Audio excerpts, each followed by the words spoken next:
Otherwise అంటే meaning లేకపోతే అలా కానిచో. ఎగ్జాంపుల్ చూద్దాం.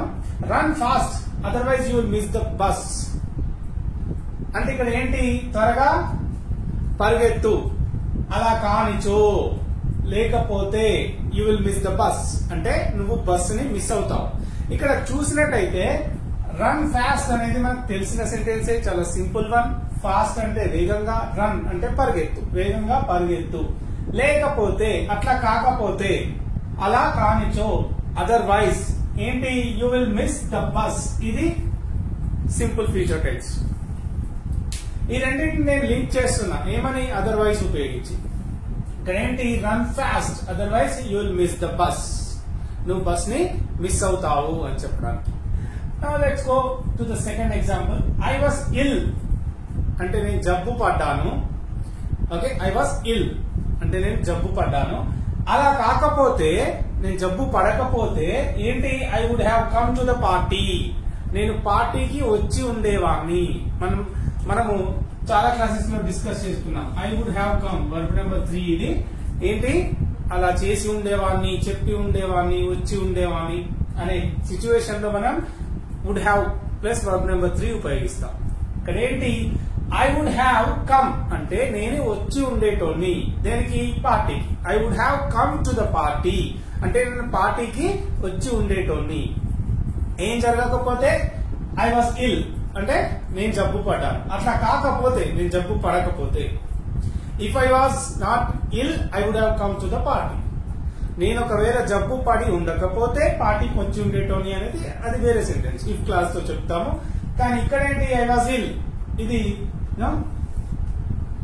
పాస్ట్ బీ ఫామ్ ఉపయోగించి సెంటెన్స్ ని ఫ్రేమ్ చేశాను. ఐ వాజ్ ఇల్ నేను జబ్బు పడ్డాను. అట్లా కాకపోతే otherwise I would have come to the party.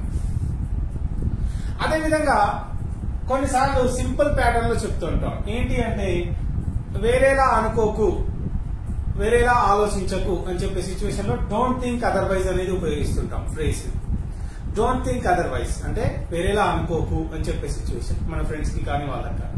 అయితే ఇంకా చాలా ఎగ్జాంపుల్స్ మనం ఇలా ఫ్రేమ్ చేయొచ్చు అంటే, ఫర్ ఇన్స్టాన్స్ ఇక్కడ ఈ డ్రాప్డ్ ద క్యాచ్ అతను క్యాచ్ ని వదిలేశాడు. Otherwise we would have won the match అంటే మేము మ్యాచ్ గెలిచి ఉండేటోళ్ళం. అతను క్యాచ్ వదిలేశాడు, లేకపోతే అట్లా కాకపోతే we would have won the match అంటే మేము మ్యాచ్ గెలిచి ఉండేటోళ్ళం అని అర్థం. ఓకే, ఈ విధంగా మనం చెప్తాం. వెల్ హీ కేమ్ స్లోలీ అతను స్లోగా వచ్చిండు. Well otherwise he would have caught the bus అంటే అతను బస్ ని పట్టుకొని ఉండేవాడు. ఇట్లా చెప్తాం. ఓకే, అదే మీనింగ్ తో ఆర్ఎల్స్ కూడా ఉపయోగిస్తాము with slightest difference of course. ఇక్కడ ఆర్ఎల్స్ అంటే మీనింగ్ ఏంటి, లేదంటే లేకపోతే అనే కాంటెక్స్ట్ లో ఉపయోగించడం జరుగుతుంది. మనం సెంటెన్సెస్ చూద్దాం, examples to get some clear picture. Okay, ఇక్కడ we must go now. Must అనేది ఖచ్చితంగా చెయ్యాలి, ఖచ్చితంగా చేయాల్సిన పనుల విషయంలో ఉపయోగిస్తాము. మస్ట్ తర్వాత వర్బ్ నెంబర్ 1 వస్తుంది, మనం డిస్కస్ చేసుకుని ఉన్నాం. వి మస్ట్ గో నౌ మనం ఇప్పుడే వెళ్ళాలి. ఆర్ ఎల్స్ లేకపోతే, ఆర్ ఎల్స్ అంటే లేదంటే లేకపోతే we will miss the beginning. We will miss the beginning అంటే బిగినింగ్ మిస్ అవుతాము. For instance we are going to a మూవీకి వెళ్తున్నాం. అందుకే ఏంటి, time is running out, time దగ్గరకు వస్తుంది, అయిపోతుంది. అప్పుడు ఏం చెప్తాం, వి మస్ట్ గో నౌ ఇప్పుడే వెళ్ళాలి మనం.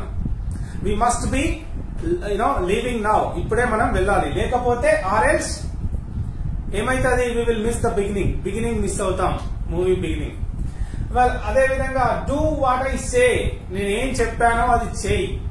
ఆర్ఎల్స్ యూ విల్ రిగ్రెట్ లేకపోతే నువ్వు బాధపడతావు. డూ వాట్ ఐ సే అంటే నేను చెప్పినట్టు చెయ్యు. ఆర్ ఎల్స్ లేదంటే నువ్వు ఫ్యూచర్ లో బాధపడతావు అంటే you will regret in the future.